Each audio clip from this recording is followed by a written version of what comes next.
You go about your day making choices, forming beliefs, and pursuing goals, entirely convinced that you are the captain of your own ship. But beneath that confident surface, a hidden engine is running. Your waking life is steered by forgotten childhood memories, buried traumas, and bizarre dreams you dismiss with your morning coffee. In the 19th century, medical science had no concept of this inner world. Mental illness was treated as a moral failing or a spiritual possession. When a patient suffered from severe psychological distress, doctors often responded with physical punishment, cold water baths, solitary confinement, or strapping them down in heavy restraints. Enter a young medical student in Vienna named Sigmund Freud. As an ambitious outsider from a marginalized Jewish family, Freud had already mastered over half a dozen languages and possessed a relentless drive to find actual scientific answers to human suffering. His early attempts at breakthroughs were messy. In 1884, he tested cocaine on himself and his friends, promoting it as a miracle drug for depression and addiction. The result was a medical disaster that caused severe dependence in a close colleague. That failure forced Freud to overhaul his scientific method, teaching him the necessity of extreme patience and long-term clinical observation. Armed with this new scientific rigor, he secured a fellowship in Paris at a world-renowned hospital to study under neurologist Jean-Martin Charcot. Charcot was treating patients with severe physical paralysis using a shocking method, hypnosis. By placing patients in a trance, Charcot could temporarily cure their inability to walk or stop their severe tremors. Freud watched paralyzed legs walk and shaking hands fall perfectly still. The realization hit him. These physical symptoms had no biological cause. The mind and the body were intimately connected, and physical illnesses could be triggered entirely by invisible psychological forces. This theory was put to the test back in Vienna with a patient known as Anna O. She was a brilliant 21-year-old woman suffering from a terrifying array of ailments. Her right side was paralyzed, her vision was failing, and in a bizarre twist, she completely lost the ability to speak her native German, communicating only in English. Leading physicians examined her. Neurological tests showed nothing. Water therapy, electrical stimulation, and heavy medications did nothing to stop her rapid decline. Biologically, she was healthy. Freud's mentor, physician Joseph Brauer, tried a radical new experiment. Instead of treating her body, he sat beside her and simply encouraged her to talk. Through free-flowing conversation and light hypnosis, he had Anna vividly describe her internal thoughts and memories. The breakthrough came when addressing her severe phobia of drinking water. Under hypnosis, Anna recalled a buried memory of seeing her governess's dog drinking out of a human water glass. The moment she fully expressed the disgust of that repressed memory out loud, her phobia vanished. She immediately asked for a drink. To Freud and Breuer, this case suggested a new path for medicine. It indicated that traumatic energy doesn't evaporate when we ignore it. Instead, it gets trapped inside the physical body. In this view, a patient can only heal by dragging the repressed truth out into the open.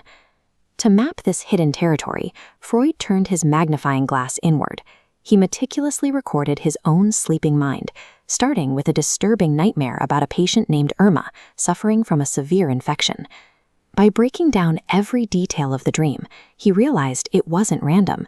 It was his mind actively trying to clear his own professional guilt by blaming other doctors for Irma's condition. This led to his thesis that dreams are essentially an attempt at wish fulfillment. The mind disguises unacceptable thoughts by condensing multiple anxieties into a single symbol or displacing a threat onto a neutral object. Finally, secondary revision smooths out the rough edges, weaving them into the coherent stories we remember right before waking. Dreams provide a royal road to the unconscious. They act as a critical safety valve, letting us vent our most primal, destructive impulses while keeping our conscious minds oblivious to the underlying conflict. Freud developed a structural model of the psyche, a house divided. At the absolute bottom, the id demands immediate gratification for animal drives. Crushing from above, the superego demands moral perfection. Trapped in the middle, the ego brokers peace between them to survive reality. Normal human behavior is a precarious balancing act. Every day, you are navigating an invisible, lifelong war between your raw animal instincts and the polite rules of civilization. When that war gets too intense and the ego faces collapse, it deploys unconscious tricks to reduce anxiety. Freud called these defense mechanisms. Take little Hans, a 5-year-old boy who developed a paralyzing terror of large horses. Freud discovered the boy was experiencing deep anxieties regarding his father. Because facing that fear directly was too dangerous, his ego used displacement, safely redirecting that terror onto horses instead. Then there was the Wolfsman, an aristocrat plagued by nightmares and violent impulses stemming from a severe childhood trauma. To keep those violent urges buried, his mind used reaction formation. He developed extreme religious piety, using hypermorality as a shield to mask the aggression boiling underneath. Or consider Daniel Schreiber, a prominent judge who suffered from extreme paranoia, convinced that God and his physician were conspiring against him. Freud argued this was projection. Schreiber couldn't accept his own repressed desires, so his mind took those unacceptable internal feelings and projected them outward onto the rest of the world. These defense systems trade a small amount of anxiety for the stability of the conscious mind.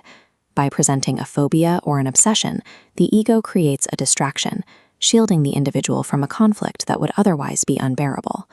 Freud spent his entire life excavating human chaos, yet he lived with military-grade rigidity. He woke up at exactly 7 a.m. every day, ate the same breakfast of black coffee and fresh bread, and adhered to an ironclad routine. This strict control extended into his consulting room. Patients would lie comfortably on a couch draped in his famous Persian rug, surrounded by his collection of ancient statues. Freud himself sat in a chair placed strictly out of the patient's line of sight. He stayed hidden for a reason. He wanted patients to engage in free association, speaking every thought out loud without social filtering. By remaining an invisible blank slate, Freud allowed the patient to trigger transference, a process where they project their deeply buried emotions about their parents directly onto the analyst. Freud had to construct an environment of absolute physical and structural control. It was the only way he could safely drill down into the chaotic, dangerous elements of human nature without letting the blast destroy the room. Yet, there is a deep irony to his final days. Despite mapping the intricate defenses of the ego, Freud maintained a severe addiction to cigars that eventually led to fatal jaw cancer.